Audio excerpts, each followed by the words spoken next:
Good evening. So మనకి 18/6/2025 ex-CM గారు Sattenapalli statue అన్వీలింగ్కి వెళ్ళడానికి ఒక కాన్వాయ్ అంటే 11 వెహికల్ ప్లస్ 3 వెహికల్ పర్మిషన్ ఇవ్వడం జరిగింది. కానీ మన తాడేపల్లి నుంచి సతనపల్లి స్టార్ట్ చేసినప్పుడు దాదాపు 50 వెహికల్స్లో మన ఏటుకూరు రోడ్ బైపాస్ దగ్గర వచ్చినప్పుడు అక్కడ ఒక యాక్సిడెంట్ జరిగింది. యాక్సిడెంట్ జరిగినప్పుడు అక్కడ ఒక పర్సన్ లాండ్లో పడుకు పెట్టడం జరిగింది. ఇన్ఫర్మేషన్ వచ్చిన తర్వాత మనం 108 అంబులెన్స్కి చెప్పి హాస్పిటల్ తీసుకొని వెళ్ళడం జరిగింది. వ్యక్తి పేరు సింగయ్య, వెంగళపాలెం నుంచి. హాస్పిటల్లో బ్రాడ్ డెడ్ అని చెప్పి డిక్లేర్ చేశారు. అప్పుడు వాళ్ళ వైఫ్ లూర్ద్ మేరీ ఇచ్చిన కంప్లైంట్ మేరకు మనకి 106 సబ్ క్లాస్ 1 మేరకు మన కేసు రిజిస్టర్ చేయడం జరిగింది.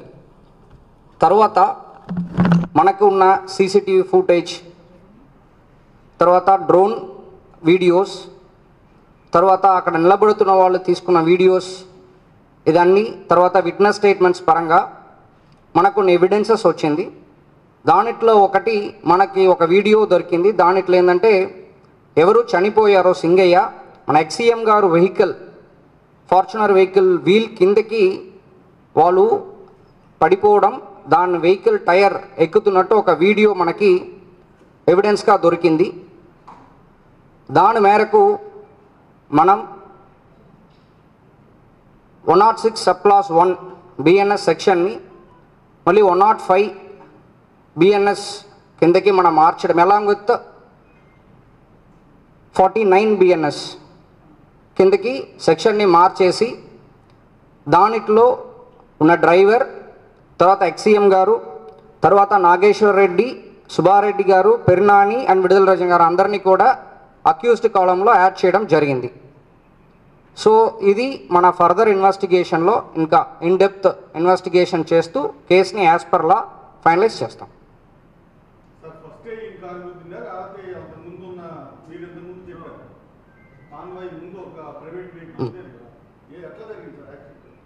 అప్పుడు ఆ రోజు ఉన్న ఎవిడెన్సెస్ అంటే ఆ రోజు ఉన్న నా దగ్గర ఉన్న ఫ్యాక్ట్స్ మేరకు ఆ రోజు ఆ వెహికల్ గురించి చెప్పాను. సో ఆ రోజు ఈవినింగ్ కూడా చెప్పాను. మళ్ళీ ఫర్దర్గా ఇన్వెస్టిగేట్ చేస్తూ దాంట్లో ఏదైనా చేంజెస్ ఉందంటే మళ్ళీ చెప్తామన్నాను.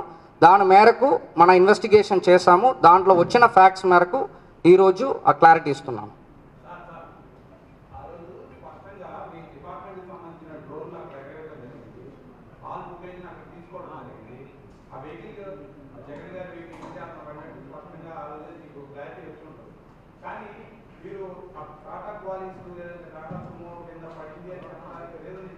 అంటే ఆ రోజు క్లారిటీగా నేను చెప్పట్లేదు. ఆ రోజు నాకున్న అవైలబుల్ ఇన్ఫర్మేషన్ మేరకు నేను చెప్పాను. ఆ రోజు అనాలిసిస్ చేయట్లేదు. ఆ రోజు నా దగ్గర ఏమి అవైలబుల్ ఉందో ఇన్ఫర్మేషన్ దాని మేరకు చెప్పాను. At the end of the press meet మళ్ళీ నేను బెటర్ క్లారిటీ ఇస్తాను ఇన్వెస్టిగేషన్ తర్వాత అన్నది కూడా చెప్పాను. సో అది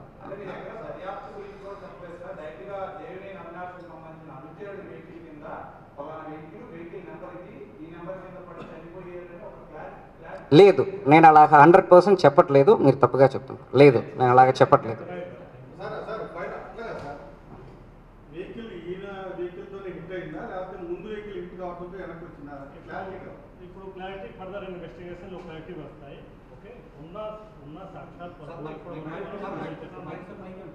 ఉన్న సాక్ష్యాల వరకు మనం మాట్లాడుతున్నాను. కేసు రివీల్ చేయడం జరుగుతుంది. మిగతా ఫర్దర్ ఇన్వెస్టిగేషన్ చేయడం జరుగుతుంది. దాని పరంగా మీకు ఇన్ఫార్మ్ చేస్తాం.